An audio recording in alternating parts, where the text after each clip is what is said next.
Assalamualaikum warahmatullahi wabarakatuh. Shalom, salam sejahtera bagi kita semua. Om Swastiastu, Namo Buddhaya, salam kebajikan. Perkenalkan, nama saya Selviana Bertahekenang. Saya adalah peserta Latsar tahun 2021 dari instansi Kementerian Agama Kota Ternate. Pada kesempatan ini saya akan menjelaskan tentang salah satu nilai dasar ASN, yaitu anti korupsi. Dalam penjelasan ini saya menggunakan metode mind map. Pada materi anti korupsi ini kita akan membahas beberapa hal, yaitu pengertian korupsi, ciri-ciri korupsi, penyebab korupsi, jenis-jenis korupsi, pencegahan korupsi, dan nilai-nilai dasar anti korupsi. Yang pertama kita lihat pengertian korupsi. Korupsi adalah tindakan pejabat publik baik politisi maupun pegawai negeri serta pihak lain yang terlibat dalam tindakan itu yang secara tidak wajar dan tidak legal menyalahgunakan kepercayaan publik yang dikuasakan kepada mereka untuk mendapatkan keuntungan sepihak. Korupsi dinilai juga sebagai sebuah tindak kejahatan. Korupsi dapat terjadi karena adanya niat dan kesempatan. Kedua, ciri-ciri korupsi. Adapun ciri-ciri korupsi yang perlu diketahui dan dipahami oleh seorang ASN adalah sebagai berikut. Dilakukan oleh lebih dari satu orang, merahasiakan motif atau ada keuntungan yang diraih, berhubungan dengan kekuasaan atau kewenangan tertentu, berlindung di balik pembenaran hukum, melanggar kaidah kejujuran dan norma hukum, dan mengkhianati kepercayaan.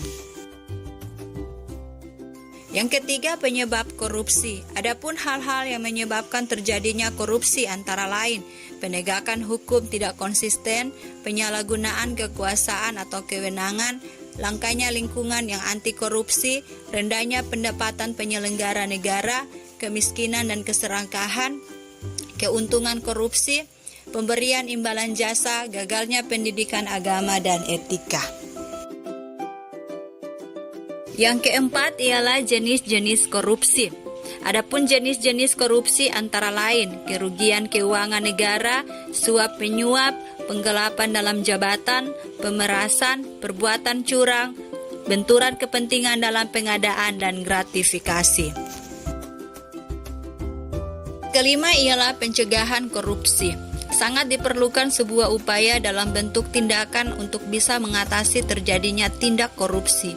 Adapun upaya pencegahan korupsi berupa sistem perbaikan yang terdiri atas peraturan perundangan, reformasi birokrasi, menegakkan etika profesi dan tata tertib lembaga, penerapan prinsip good governance dan lain-lain. Perbaikan manusia, memperbaiki moral, meningkatkan kesadaran hukum, mengentaskan kemiskinan, memilih pemimpin yang bersih, jujur, dan anti korupsi, dan lain-lain. Yang terakhir ialah nilai-nilai dasar anti korupsi. Seorang ASN harus memahami nilai-nilai dasar anti korupsi sehingga bisa menolong ASN terhindar dari tindakan korupsi.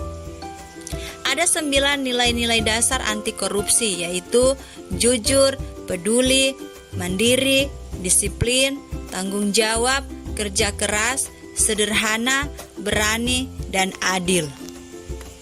Kata kunci untuk menjauhkan diri dari korupsi bagi seorang ASN adalah internalisasi integritas pada diri sendiri dan hidup atau bekerja dalam lingkungan yang menjalankan sistem integritas dengan baik.